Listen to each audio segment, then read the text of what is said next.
Hangal gang rape case ತನಿಖೆಗೆ ಎಸ್ಐಟಿಯನ್ನ ರಚನೆ ಮಾಡಿ ಹಾನಗಲ್ನಲ್ಲಿ ಗ್ಯಾಂಗ್ ರೇಪ್ ಕೇಸ್ ಪ್ರಕರಣ ಏನಿದೆಯೋ ಅದರ ತನಿಖೆಗೆ ವಿಶೇಷ ತನಿಖಾ ತಂಡವನ್ನ ರಚಿಸಿ ಟ್ವೀಟ್ ಮೂಲಕ ಸರ್ಕಾರಕ್ಕೆ ಮಾಜಿ ಸಿಎಂ ಬಸವರಾಜ ಬೊಮ್ಮಾಯಿ ಅವರು ಒತ್ತಾಯಿಸಿದ್ದಾರೆ. ಸಂತ್ರಸ್ತೆಗೆ ನ್ಯಾಯ ಕೊಡಿಸುವ ಉದ್ದೇಶವಿದ್ರೆ ಎಸ್ಐಟಿಯನ್ನ ರಚನೆ ಮಾಡಿ ಅಂತ ಹೇಳಿ ಆಗ್ರಹಪಡಿಸಿದ್ದಾರೆ. ಎಸ್ಐಟಿ ರಚಿಸಲು ನಿರಾಕರಿಸ್ತಾ ಇರೋದು ನೋಡಿದ್ರೆ ಎಲ್ಲೋ ಒಂದು ಕಡೆ ಡೌಟ್ ಬರುತ್ತೆ. ಕೇಸನ್ನ ಮುಚ್ಚಿ ಹಾಕುವ ಹುನ್ನಾರ ನಡೀತಾ ಇದೆಯಾ ಅಂತ. ಕೇಸನ್ನ ಮುಚ್ಚಿ ಹಾಕುವ ಕೆಲಸಕ್ಕೆ ಲೈಸೆನ್ಸ್ ಕೊಟ್ಟಂತಾಗಿದೆ. ರಾಜ್ಯದ ಮುಖ್ಯಮಂತ್ರಿಗಳ ಈ ನಿಲುವನ್ನು ನಾನು ಖಂಡಿಸ್ತೇನೆ.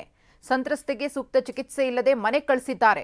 ಇದಕ್ಕೆ ಸಿಎಂ ಸಿದ್ದರಾಮಯ್ಯನವರ ಬಳಿ ಉತ್ತರ ಇಲ್ಲ ಅಂತ ಹೇಳಿ ಬೊಮ್ಮಾಯಿ ಅವರು ಕಿಡಿಕಾರಿದ್ದಾರೆ. ಈ ಗ್ಯಾಂಗ್ ರೇಪ್ ಪ್ರಕರಣವನ್ನ ಮುಚ್ಚಿ ಹಾಕುವ ಮತ್ತು ಸಂತ್ರಸ್ತೆ ಸಂಪೂರ್ಣವಾಗಿ ಅವರ ಹತೋಟಿಗೆ ಬರಬೇಕು ಅನ್ನೋ ನಿಟ್ಟಿನಲ್ಲಿ ತಂತ್ರವನ್ನ ರೂಪಿಸುತ್ತಿದ್ದಾರೆ ಅನ್ನೋದು ಬೊಮ್ಮಾಯಿ ಅವರ ಆರೋಪ.